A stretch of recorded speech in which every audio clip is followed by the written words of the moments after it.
সম্মানিত সুধী, আসসালামু আলাইকুম।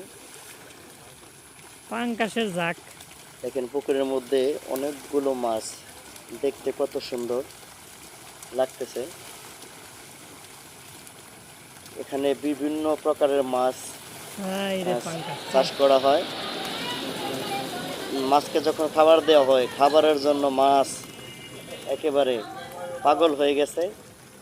হ্যাঁ, দেখতে কত সুন্দর লাগতেছে। পাঙ্কাশ সহ বিভিন্ন প্রকার মাছ পাঙ্কাশ এখানে আমরা বাংলা রয়েছে। মাছ ছাড়ছি, পাঙ্কাশ মাছ ছাড়ি নাই। দেন মাছ তাদের মনের আনন্দে তাদের খাবার খাচ্ছে এবং দেখতেও খুব ভালো লাগতেছে। দেখছো মাছের কি অনেক অবস্থা, সুন্দর, অনেক মাছ। আল্লাহ রে। আমার ভিডিওটা কেমন লাগলো, যদি ভালো লেগে থাকে অবশ্যই কমেন্টস করে আপনাদের মাছ মতামত জানিয়ে দিবেন। মাছ ধন্যবাদ সবাইকে, ভালো থাকবেন সবাই। আল্লাহ।